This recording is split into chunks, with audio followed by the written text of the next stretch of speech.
Om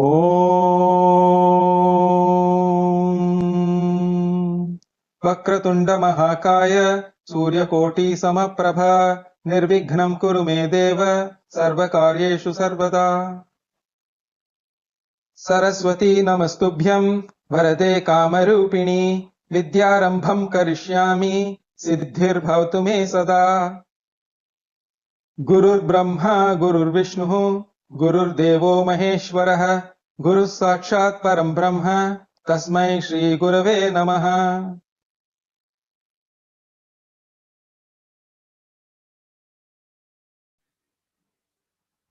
Namaste and welcome to the 8th event in the first ever Singapore Festival of Hinduism that is being held from the 20th to the 29th November 2020. This festival is organized by the Hindu Centre Singapore. Packed with 23 events over 10 days, the online festival aims to inform, educate and entertain and is for all to learn more about Hinduism. The events cover everything from the main tenets of Hinduism to important scriptures, explanations on Hindu iconography, prayers, yoga, health, temples and temple etiquette, music and dance, and much, much more. My name is Manohar Kannappan, and I will be introducing tonight's speaker. I would like to welcome Ms. Thavalamar, who will be presenting this session's topic on God and life in Hinduism.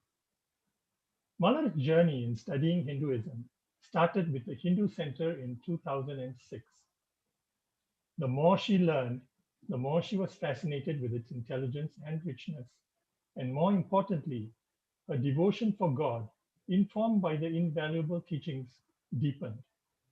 In 2008, she embarked on the journey to become trained as a teacher of Hinduism, so that she too, like the many teachers before her, could continue the tradition of sharing the transformational Vedic teachings. Malar graduated from Hindu Centre's teacher training program in 2010 and has been teaching since. She teaches various aspects of Hinduism such as Dharma, Vedic yoga, puja, and Sanskrit chanting. She has also represented the Hindu Centre in interfaith dialogues. After the presentation, Malar will take questions during the 15-minute Q&A session. You can key in your questions on the YouTube or Facebook page for this event. And without further ado, over to you, Malar.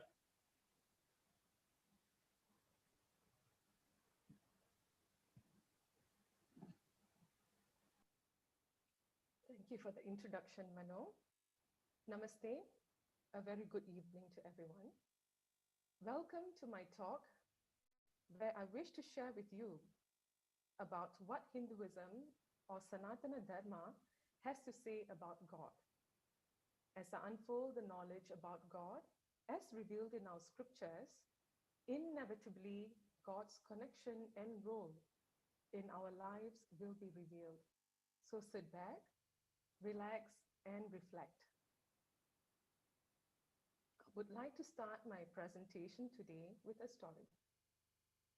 There was a father called Balan who, there was a school holidays and he decided to take his daughter Divya, very young girl, maybe about 4 to 5 years old, for a trip, a little visit to the gardens by the bay.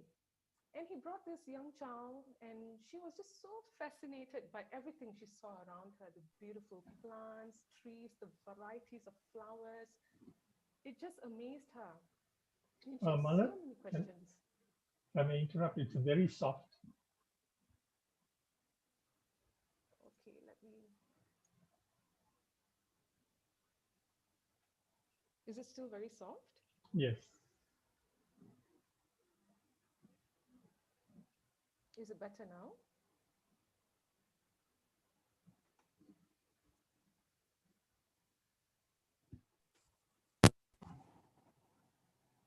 Is it better now? Yes, it's much better now.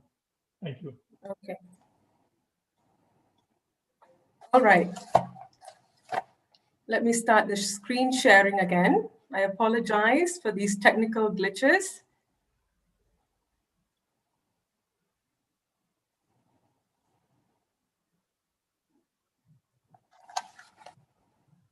So, as I was saying, Divya had a lot of questions for her father. She saw the beautiful plants, trees, the varieties of nature around her, and she was like, Appa, what is this? Appa, what is that? Non-stop questions.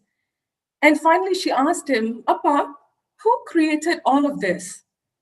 Balan thought about the answer his parents had given him when he had asked the same question many years ago. And he answered, God created all of this, Ma. So Divya was like, God created this plant? Father answered, yes. God created this flower? Father answered, yes. God created the super tree? Father answered, yes. So God created all of this? And the father was like, yes, Divya, God created all of this. So, Appa, where is that God? Have you seen him? Balan was a little taken aback, and he said, no, I've not seen him. I hope to see him. He's in heaven. That's the answer his parents had given him many years ago. So Divya turned and looked at the father. He said, who created? Where is this God seated at? And the father said, God is in heaven. And then she asked him, who created heaven? Balan was like, God created heaven, of course. And Divya asked him, but where was God before he created heaven? And the father was stumbled. He was just stumped by her questions. And he just said, he was somewhere. And Divya continued. She said, where is that somewhere? Did God create that somewhere too? And Balan got really annoyed by this point, and he said, oh, shut up. You're talking too much. Does this story resonate with you? How many of us have been asked to shut up when we ask questions about God and other tough questions about Hinduism? Many of us do shut up, just like what our parents and the generations before us have done. We shut up thinking erroneously that there can't be logical answers when it comes to God. And we continue living as Hindus. Some of us, sadly, do not. I'm here to tell you that there is nothing wrong with these questions. In fact, they must be asked. And yes, there are answers. There are many answers in the scriptures for us. And so let's start today's presentation with the fundamental question. What is God? In our scriptures, the Shastras as we call them, Sanatana Dharma refers to God as Ishvara. There's no word such as God in our scriptures. The closest words are Ishvara or Bhagavan, Sanskrit words. Ishvara in Sanskrit means the Lord, the Master, and of course the Supreme One. He cannot be anything less than supreme.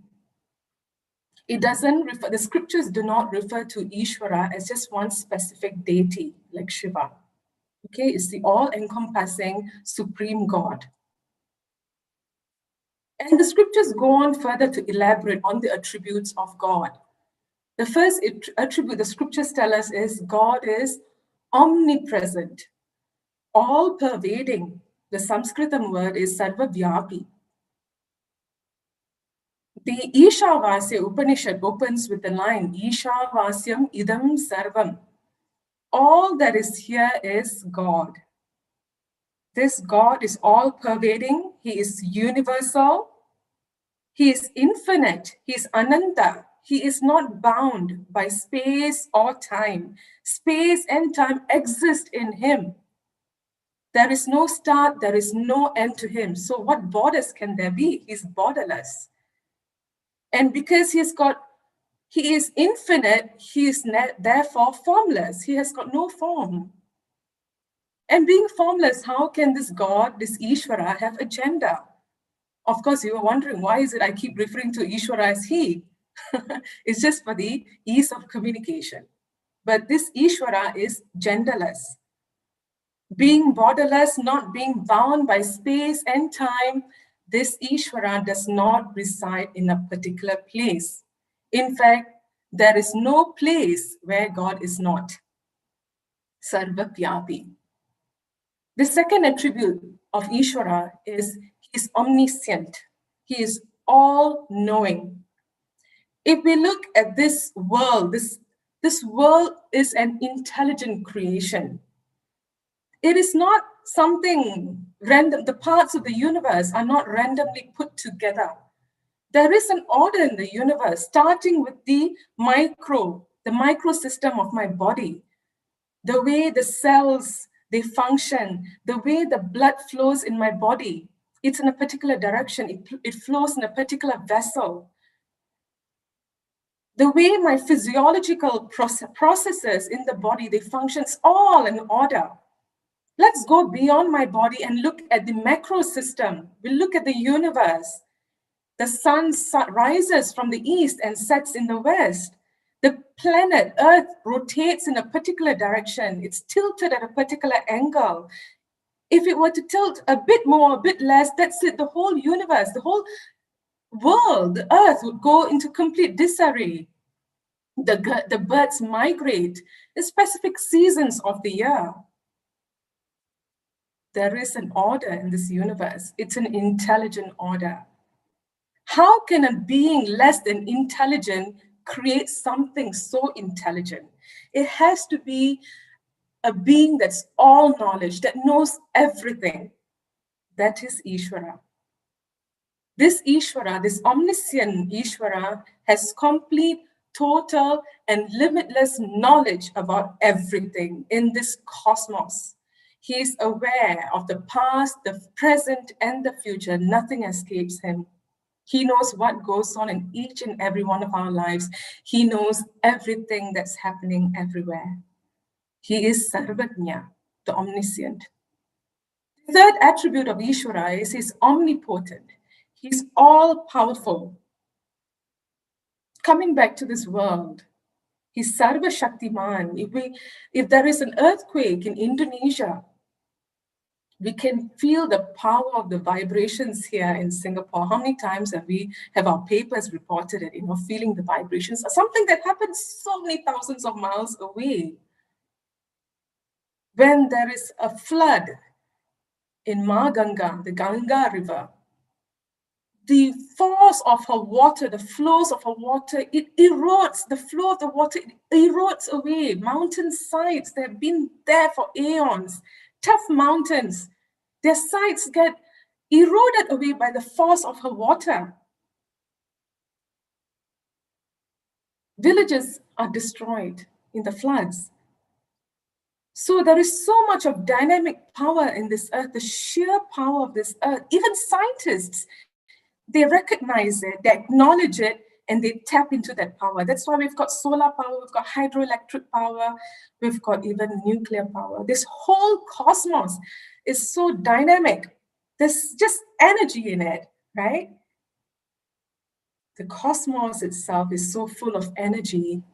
Only one who's all energy can hold this cosmos. And therefore, Ishvara is Sarva Shaktiman. He's all powerful. He has infinite, limitless power. He has unlimited ability. He can do whatever he wants. He's not like us humans. He's not bound by limitations like us men or any beings, living beings. He can create, sustain, dissolve this universe all at once. He doesn't need to do it sequentially.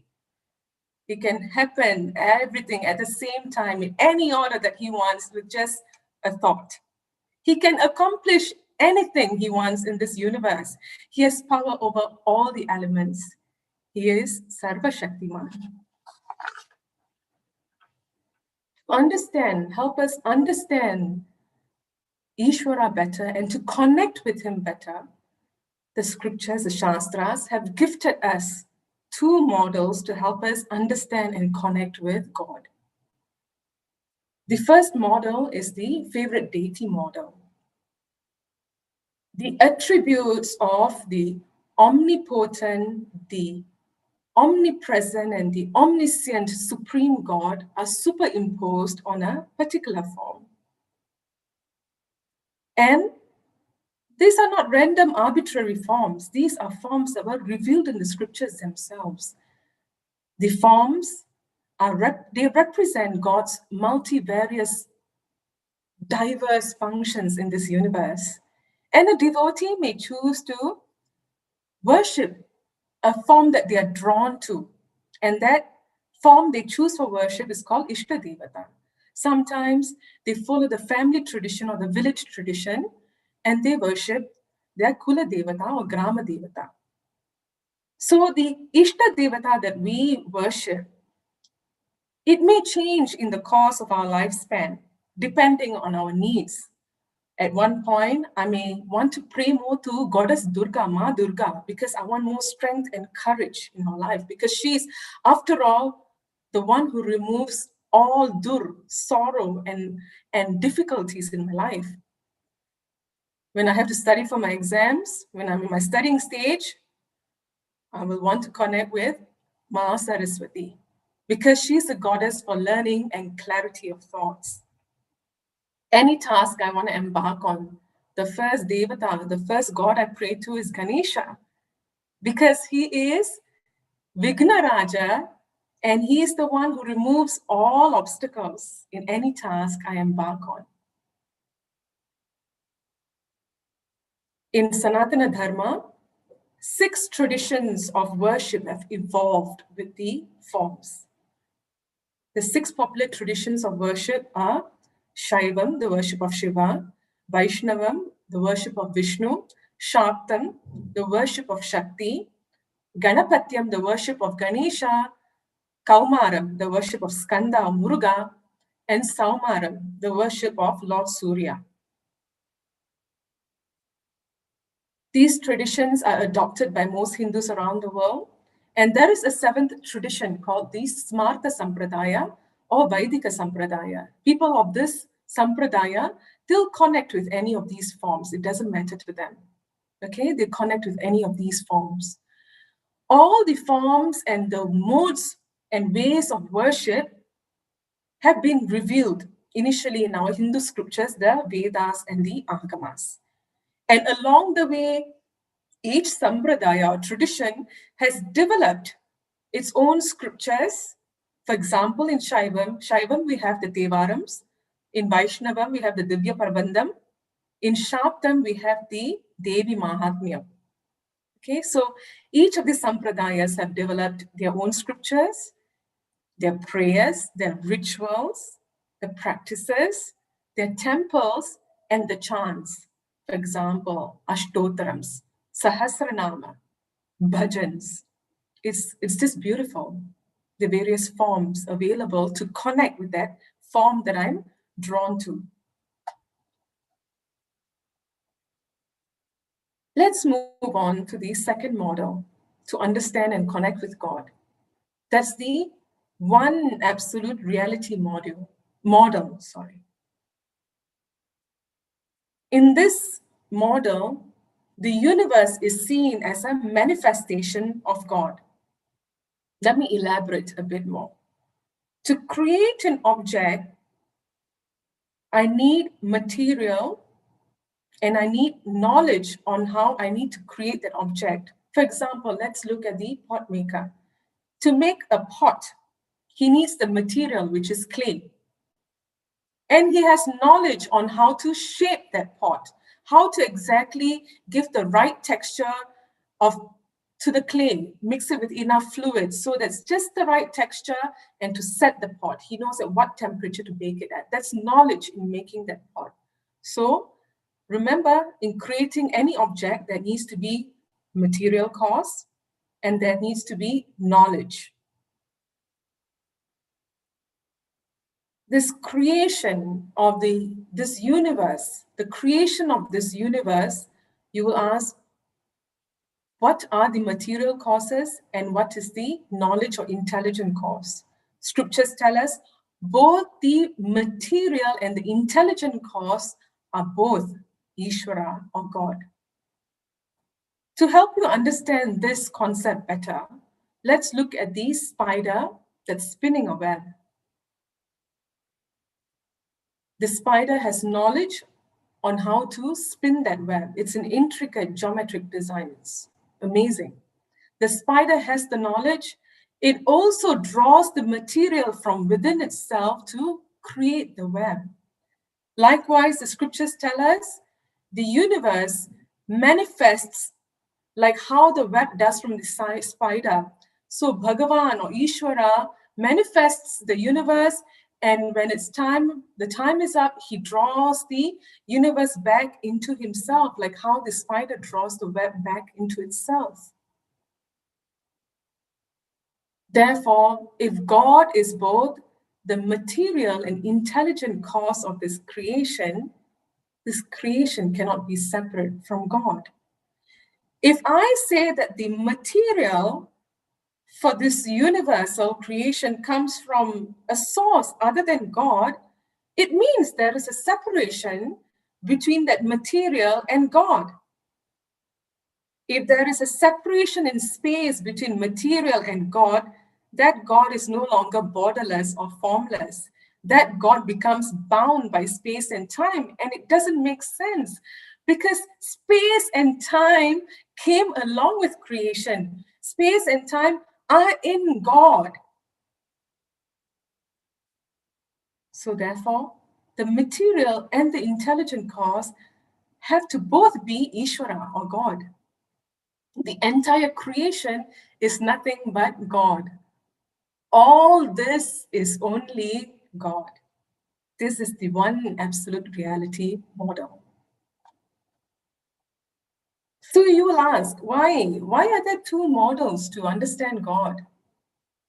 Firstly, we have to understand that the aim of Sanatana Dharma or Hinduism is for us to understand what is the relationship between myself, the jiva, the individual, God, and the creation. Because in that understanding is the key that unlocks the door to happiness. When I understand the nature of Ishvara or God, and I understand the nature of myself and my connection with God, and the nature of this creation, my creation with the universe, things become, the world opens up to me, my understanding opens up. And I know how to transact in this world, transact in such a way that my happiness increases. Okay?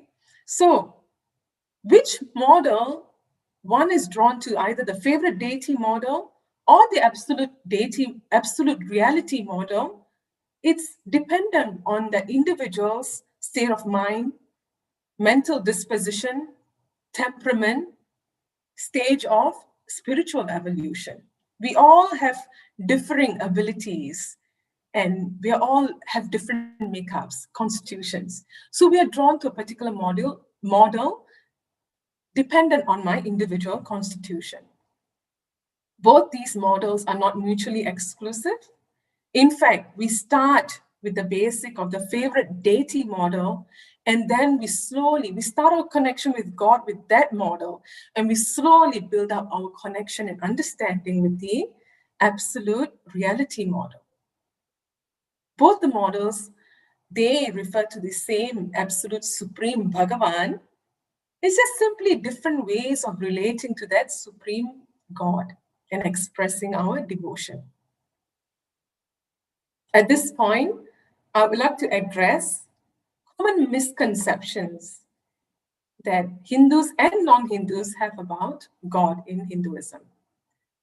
One of the first and most popular misconceptions is there are many gods in Hinduism, 33 million gods. I think I've made it very clear thus far in my presentation that there is only God. There is only God. There is a verse in the Rig Veda that says, the truth is one, the wise or the knowers, they call it by many names. The second misconception is Hindus are idol worshippers. In our scriptures, the word for idol is actually murti. Murti means symbol. So these forms are symbols of the supreme. We have symbols everywhere in our lives. Let's look at our country flag, for example. The flag is a symbol for Singapore, for the nation, any country's flag for that matter. That flag represents the ideals and the values core and fundamental to that country or that nation. That is why it's an offense to deface the flag. Oh, it's a terrible offense. Why? Because there's so much of value that symbol holds. Same with our murtis. They are some symbols representing the ideal in the supreme. We are not idol worshippers, I'm sorry, we are ideal worshippers. The all formless and all pervasive God is invoked in this idol or this murti. When someone wants to call me, they will say, Malar, and immediately they get my attention. Yes, I have a bit of a hearing problem. So when they call me multiple times and I still can't hear them, they will come and touch me on my shoulder. And then when they touch me, immediately my attention is invoked and I turn to them and I say, yes. They touch my shoulder, they might touch my elbow or my hands. My shoulder is not me. My elbow is not me. My hand is not me. But in touching that one part, small part of my body, my whole being is invoked. Likewise, when I connect with that murti, the all-pervasive Lord is invoked. The scriptures have recognized that the human mind, it's very difficult for the human mind to focus on an all-pervasive reality. That's why the scriptures have revealed these forms or murtis. It helps our mind to focus during that duration of the prayer. And when I mentioned about how that form represents the ideals we should be aspiring to and for us to understand God better, I'm just going to briefly share with you an iconography of Ganesha. His name itself, it means the Lord of all beings. If we look at the names of all our various deities in our Hinduism, Vishnu, what does the word Vishnu, the name Vishnu mean? It means the one who pervades every being, the all-pervasive, the one who pervades this whole universe. If we look at Shiva, his name means auspiciousness. How can God be anything but auspicious? So the names itself, they hold the clues to understanding who the supreme being is. If we look at the form of Ganesha, let's start with his big tummy. The big tummy, it represents that the whole cosmos, the large, huge cosmos is contained in his big belly. It can also mean that he has the ability to stomach any of our problems in our life. Whatever my problems are, I leave it at his feet and I tell, oh, Ganapati ji, help me. You help me with my problems. His hands, Abhaya Hasta, Abhaya Mudra. It says protection. He gives protection and blessings to all who connect with him, pray to him. His big ears are telling me, listen more. You need to stop talking less. You need to stop talking. Just talk less and listen more. Listen to what? Listen to information that is conducive for my growth. Big head, what? What is that big head symbolizing? It's telling me, think big, look at the big picture. Don't be stuck in your small world problems. Put things in perspective and we can deal better with life. What does the one tusk of Ganesha tell me? That one tusk tells me, retain the good, throw away the not so good. That which is not conducive for my growth, throw it away. So this is just to give you a glimpse of how the form of each deity has so much to tell us, so much to teach us and help us connect. It's an informed connection with God. It's not just blind faith anymore. It becomes an informed connection. The next logical question would be, okay, Malar, we have shared so much about God.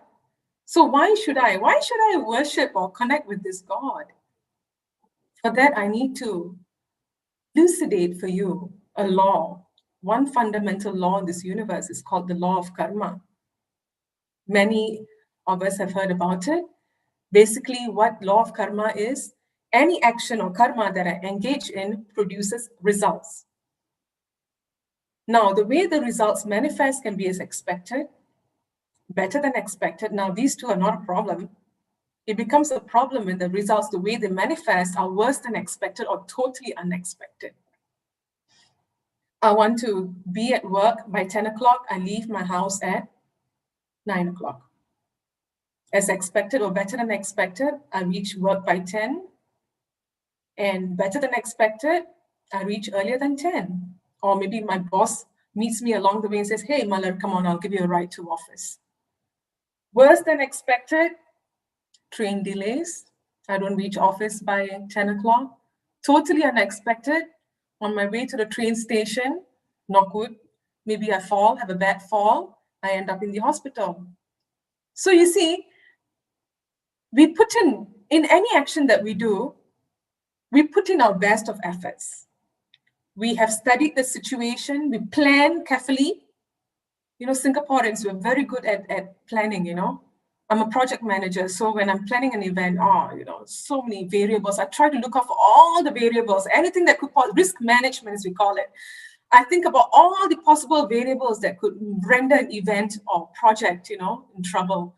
And I carefully plan for everything. And yet when the results start manifesting, no matter how much of effort that we put into that action to get the result that we want, the result doesn't necessarily manifest in the way that I want it. Why? There are many hidden variables. Hidden variables that have come across as a result of my actions in the past. Okay, I'm not going to go too much into details there. So where does God come into this equation? It seems that based on this law of karma that's being shown here, I don't seem to be having much choice in the way my results turn out because there's so many hidden variables. This is where God comes into the equation because he is karma phala data. The scriptures tell us that he is the giver of the results. He alone decides how the results will manifest, in what shape they will manifest, and when they will manifest. If I know that karma phala data, God is the giver of my results, wouldn't I intelligently want to appeal to him so that the results turn out more in my favor? This is why we worship. We worship because we want to seek God's grace, Ishwara's grace in every action that we engage in, so that the results, the outcomes of my actions are more favorable to me. They result in more comfortable situations for me. In connecting with God more and more, the more I pray, there is a growing acceptance. When I understand the way the law of karma works and the way Ishwara, our God, is the giver of the results, there is a growing acceptance. Yes, my choice and my free will lies in whether or not I want to engage in that action. The way the results come out, it's really entirely up to God. So I learn to accept that. It may be a grudging acceptance. It may be a calm or even a happy acceptance, whatever the outcomes are. That depends on my own connection with God, my maturity, my emotional maturity. But the more I pray, the more there's growing acceptance of the way things are manifesting, experiences are manifesting in my life. There is a beautiful prayer in the Gita Dhyanam, Bhagavad Gita Dhyanam. It says, Mukang karoti vachalam pangum langhayate girim yat kripa tamaham bande paramananda madhavam. I salute that Krishna, the Lord of the universe, whose grace alone can make the mute eloquent and the lame scale mountaintops. That is how powerful God's grace is. The grace alone can help me scale any mountaintop in my life.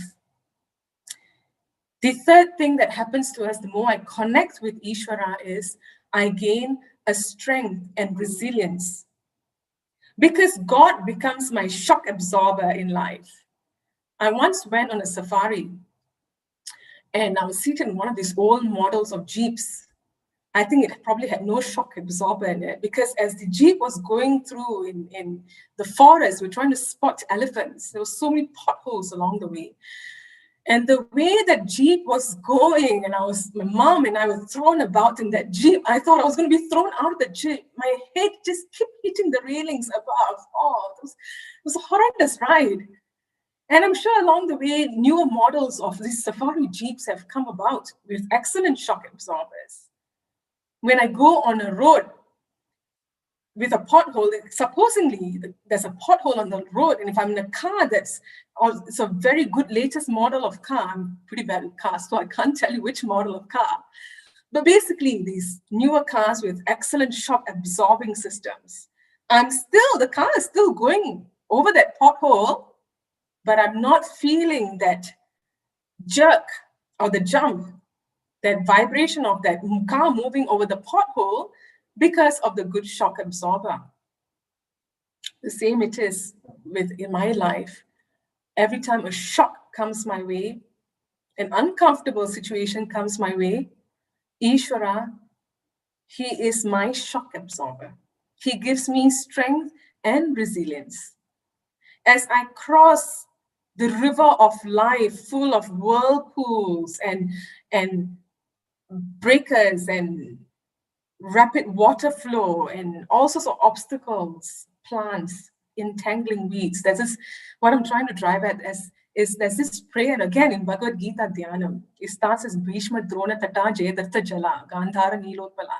Basically, in that prayer, the author is saying the Pandavas, as they fought that battle of Kurukshetra, they had so many obstacles from Bhishma to Drona, Jayadartha, and he likened them to the fast-flowing water of the river, the blue lilies. They're so pretty to look at, but they have got long entangling stems and roots, and if you get caught in them, you get trapped.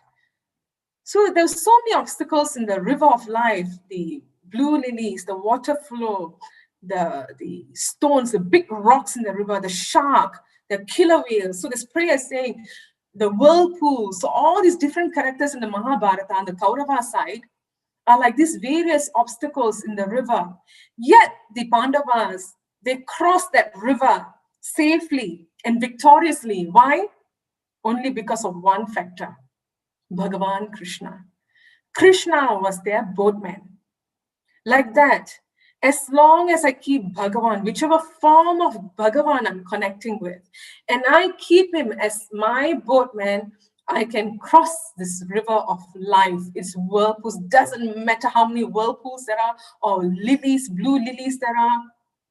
Doesn't matter because I've got God as my boatman. That is strength and resilience my prayer gives me. And the more I gain these qualities, the more I learn to handle my life situations better. There is only increasing, growing happiness. Krishna mentions there are 4 types of devotees. Those who seek Bhagavan or God in times of distress. Those who seek Bhagavan when they need their wishes or needs to be fulfilled. And then there is that one devotee, there's a devotee who knows that, okay, at some point, all this seeking has to stop because there's only all these limitations of securities and sensual pleasures in life. They only offer me that much. I want something more. I want God himself. That seeker of that knowledge of God is also a devotee. And finally, that one who has realized that all this is nothing but Bhagavan, the one who's established in that truth, that the one absolute reality is Bhagavan, the one who has realized God, he also is a devotee. All these 4 types of devotee are dear to the Lord. So I hope I've inspired you enough now to want to worship more. And the next question will be, how do I worship God? The first thing, if all this is God or Ishvara, God is everywhere, all pervasive, God is not separate from me. There's no part of this universe which is not pervaded by Ishvara. If God is here with me here and now, what is the separation between me and God? There's only one separation, my thought. Only my thought keeps me away from God. So therefore, we first initiate the thought about God. If we're already initiating thoughts, we keep maintaining that thought about God. And we strengthen the connection, the prayers and love, very importantly, the love for God. Every daily action, I make it prayerful. Every action in my daily life, I make it prayerful. Our tradition, such a rich, beautiful tradition, has all this for us, has laid out all this, the pathways for us.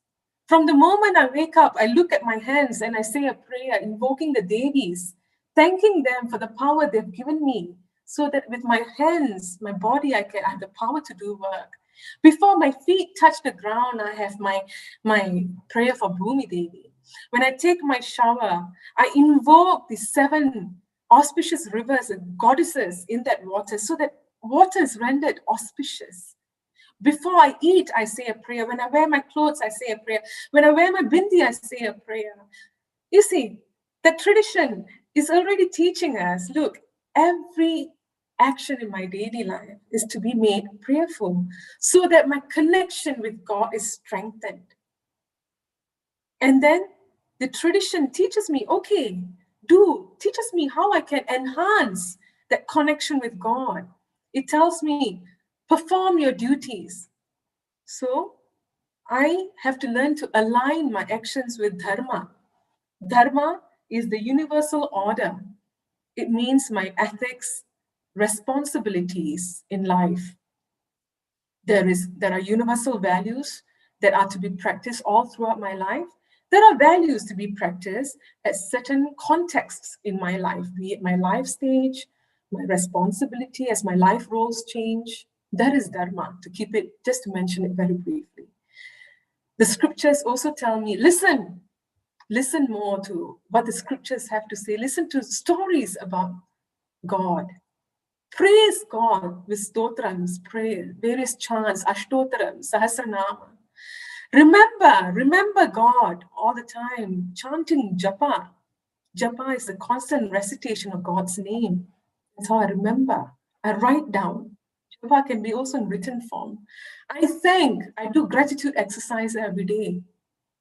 I thank God daily for everything in my life.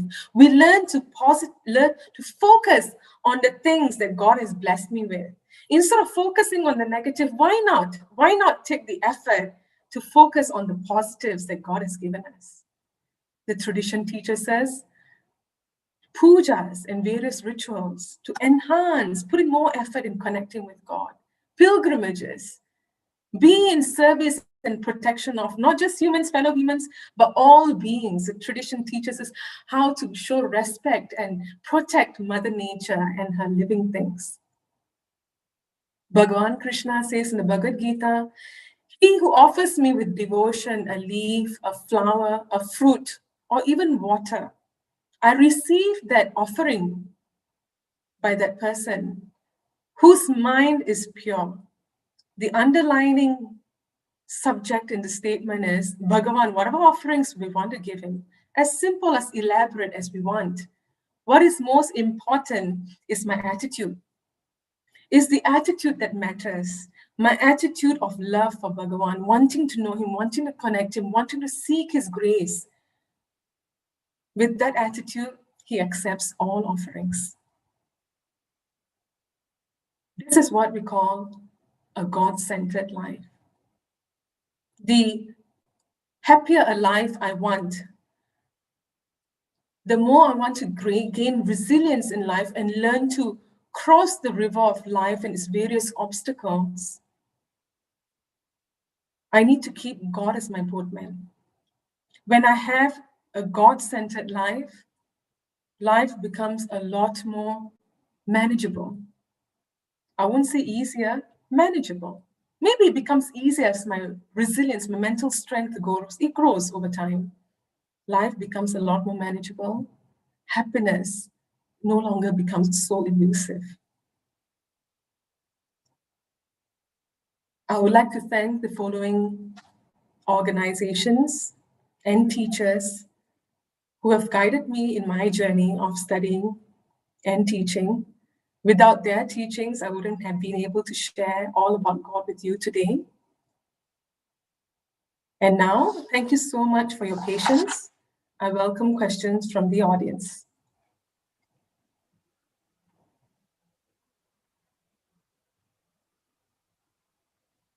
Thank you so much, Malar, for a very enriching presentation. I really liked how you presented the two models of connecting with God. And we had some comments from the viewers, and they also liked the way you started the story in the beginning, with the child asking questions to the father. Yeah. Maybe I'll start off with a question. Now, you have explained about God and the existence of God and all, but among the young people today, there's because of the Western views, and there's always a question on do I really need to connect to God? What if I just lead a dharmic life? What if I just do good things all the time? Do I still need to do the puja, the rituals, go to temple and all? Can I just lead a normal dharmic life without that saying prayers and saying thanks to God every day? Thanks, Manu, for the question. That question actually has two parts. So one, if I understand correctly, the first part is, do I need to connect with God? Yeah. And you mentioned dharmic life. We have to understand what dharma is. Dharma is the universal order. And we human beings, because of our free will, we tend to either align ourselves with the universal order, live in harmony with the universe. Many times we do not, based on our likes and dislikes. So the scriptures tell us, follow our dharma, follow our responsibilities, follow the ethics, universal values, things like honesty, non-violence, purity. So these are all universal values. So the scriptures tell us that the more I align myself with dharma, the more I am in harmony with the universe. And we have to understand that this universe and its laws are not separate from God. They're not separate. In following a life of dharma, I am inevitably connecting with God. But I have to step up that connection, not just by leading a responsible dharmic life. I need to step up that connection. This is where I showed in my slide, law of karma. I can live a dharmic life, but do I have that mental resilience to the strength to accept the shocks that keep coming my way when life keeps doling out experiences, uncomfortable situations to me? Do I have that strength? I need an anchorage.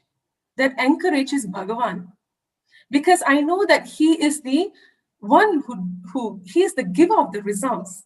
This whole universe, the results, everything, every phenomenon in this universe, including my life, it's all in his control. So I have to appeal to that higher power so that he gives me the grace to lead an easier life, that he gives the grace for more favorable outcomes to manifest in my life.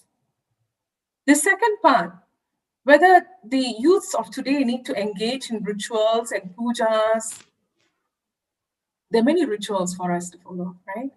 There are so many rituals out there, people can get put off by them. So this is where we need to educate our youth, because each ritual has its significance.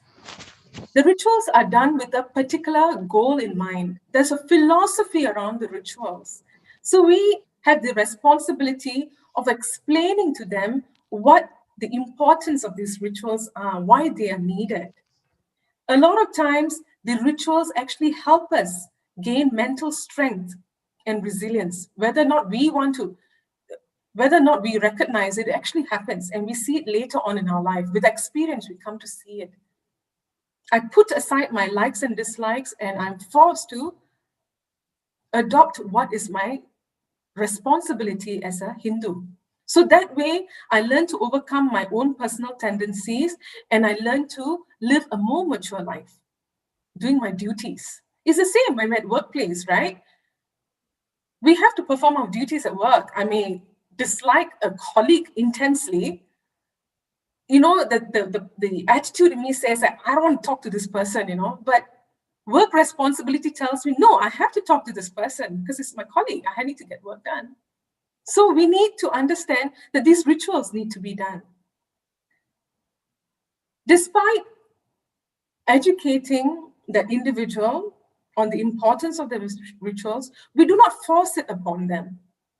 We need to tell the youths that engage in a form of prayer that best appeals to you. If you think that chanting God's names helps you connect better with God, or just sitting at the altar and throwing flowers at his feet help you connect with God, or just reading the Ramayana or stories about God, that helps. That's your way of connection with God. Fine, do that. We need to tell them to find ways that help them strengthen their connection with God.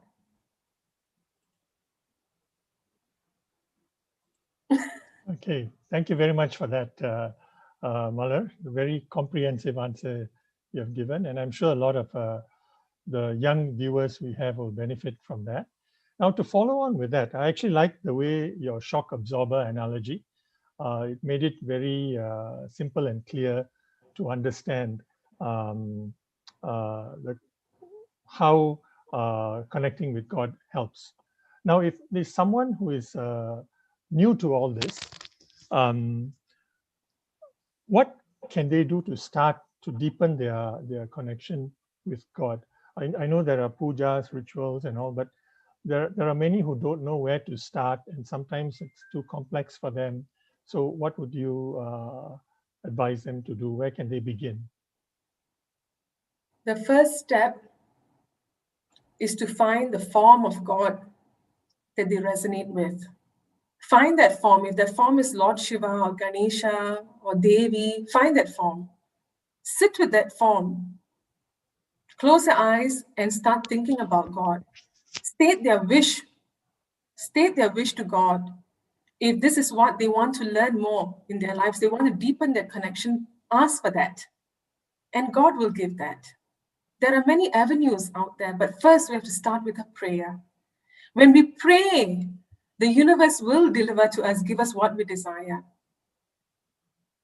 There are centers like the Hindu Center, organizations, various organizations that teach various ways of connecting with God. You know, there are bhajan sessions, there are classes on Hinduism. There are amazing books also that talk about how to connect deeper with the Lord. But the first step is to start with a prayer, and everything else will fall in place. Great, thank you. And we also have a question linked to that in a way.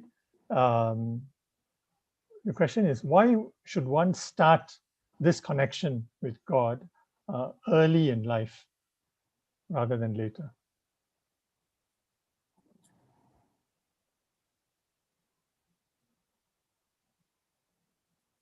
Let me use my project management example.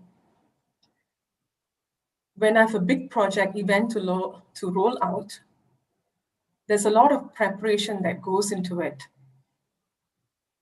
And like I said earlier, a lot of risk management. So figuring out which are all the variables that could possibly be obstructions to that event being rolled out.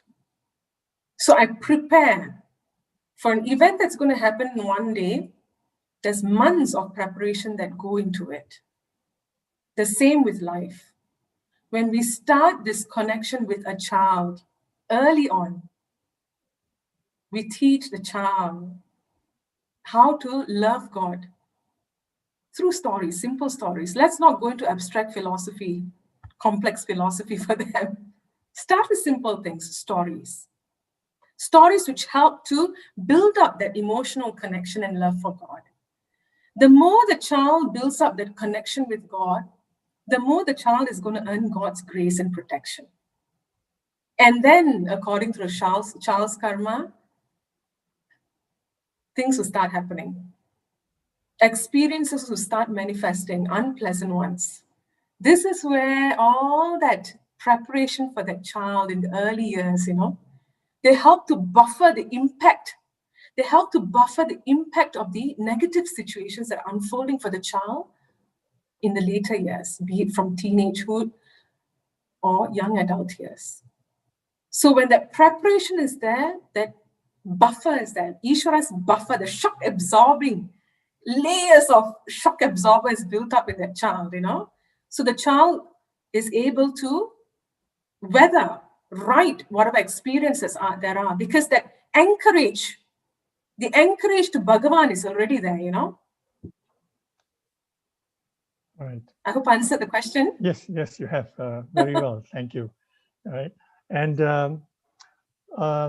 another question I have is, you talked about the two models of connecting with God.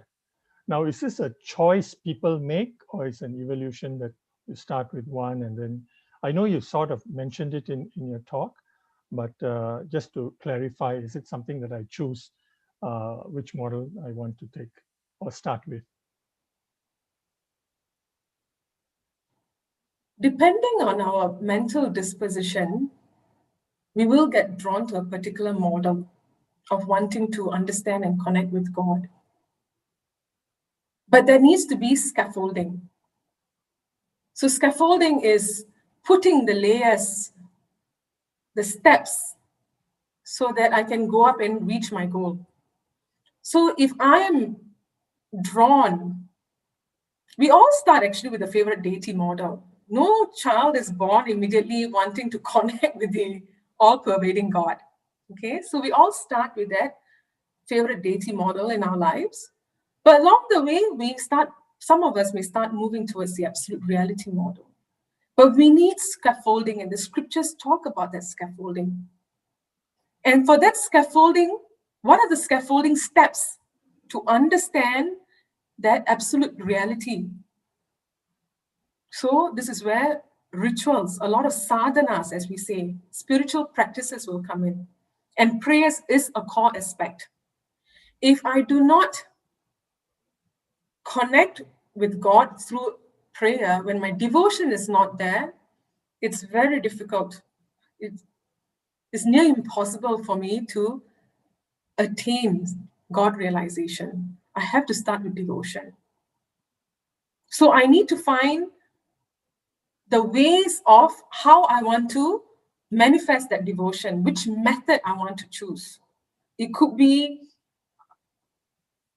a puja that I want to do. It could be just sitting down at the altar and chanting a japa. Some may choose to just chant, like maybe take on the sadhana of chanting the Rudram every day. Basically, whatever the sadhanas are, scaffolding sadhanas, it always starts with connecting with the God, Supreme God is superimposed onto a form. And that from that, the mind gains a particular maturity and disposition, which will then help me understand the formless reality. Thank you, Mala. Now, there is a question here, and I was waiting for that to come. This is what many parents face. So how can one get kids keen on worship? Actually, it's a question I have too. It has to start at a very early age. We need to invoke that sense of curiosity in them. So we need to expose them to temples, the forms of God, the architecture. We need to expose them to cartoons. Children love connecting. They're very drawn to animations. I mean, as children, we were drawn to cartoons, So we need to find tools, methods which help the child, which help to invoke the curiosity in the child about God. We need to bring that child and make them sit with us when we're doing prayers, when they see the way we adults are connecting with Bhagavan in a prayer. When I'm singing a bhajan, I'm not singing it robotically. Maybe sometimes we are, but most of the times there is a lot of love when we're connecting with God when we're singing a bhajan or even doing prayers for that matter. And we'll show on our faces, and the child will see that. And the child would think, oh, my mom and dad, has got so much of love for Bhagavan, And the child will start mirroring that. So we need to make sure the child is exposed to all of this from a very young age. When the child starts asking questions, parents need to we need to be rooted in understanding of what Sanatana Dharma is, what God is. Because then when the child asks the questions, the parents can answer up to a certain extent. Not tell the child, shut up, you're asking too many questions. If the parent is unable to give that knowledge to the child, don't we send children to tuition centers when we can't teach a child? So send a child to a Hindu tuition center. There's so many centers in Singapore, Right. Sai Center, Hindu Center. Yeah, so send the children, get them to know, learn how to pray, but it starts with the home. Right. And lots of question about youth and kids. There's another one here. How does a religious youth, a youth who wants to be religious, be among peers who are non-believers? How does a youth keep his or her faith? We see that it's a lot more common today, right? Where the peers are all non-believers and someone wants to keep the Hindu faith. First step is we need to be rooted in our knowledge. When we are not rooted in the knowledge of this tradition, it's very easy, because of my ignorance, to not be able to handle the criticisms or the questions that come my way, because my foundation is not there. It's very shaky. I'm a very shaky foundation, maybe not even a proper foundation. So it's very easy to be toppled, the faith to be toppled. Therefore, we need to always aspire for informed faith, not blind devotion, but informed devotion. So that person needs to be rooted in the knowledge of Hinduism. And remember, our devotion with God is a very personal connection. It's a very personal connection. I do not need to justify it to anyone. Ultimately, what is religion for? It is for my personal growth. I don't need to explain to anyone what I'm doing, why I'm doing it. As long as I know what I'm doing, I need to be clear what I'm doing firstly. Right. And I need to know what to do to strengthen that connection with God.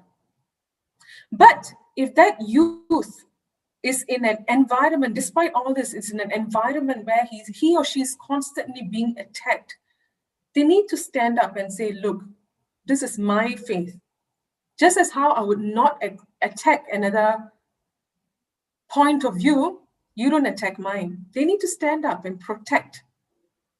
There is a saying, Dharmo rakshati rakshitaha. Dharma protects those who protect it. We will be protected. A religious youth has a strong faith and love in God. God will protect that youth. God will send the right people to protect that youth. Maybe in terms of educating, teaching the child, that youth, how to deflect questions. Okay, so hopefully I've answered the question. Yes, thank you very much, Malar. That was an excellent answer to the question. And certainly a lot would benefit from it. Yeah, and being the key thing you mentioned was we need to be rooted in our Hindu religion and be more informed. Yeah, so that's the journey that they have to take. Yeah, all of us have to take. Now, with that, I think we come to the end of the question session. I just want to share some of the feedback people are giving so far. A lot of people have mentioned that they like the shock absorber analogy and they are very thankful for the presentation, giving a lot of practical things that takeaways for the people listening to this presentation. And for myself too, I've benefited a lot, and we hope to take it. I hope more people are inspired to continue their connection with God. Thank you so much, Malar. Now I'm going to spend a short while talking about some of the Hindu Center's initiatives. Now, as you all know, the Festival of Hinduism is organized by the Hindu Center. And the Hindu Center is a charity formed in 1978 to promote greater awareness of Hinduism, as well as to raise the knowledge of our Vedic scriptures and practices. The three pillars of jnana, bhakti, and seva, right? So in 2019, the Hindu Center delivered over 25,000 beneficiary hours.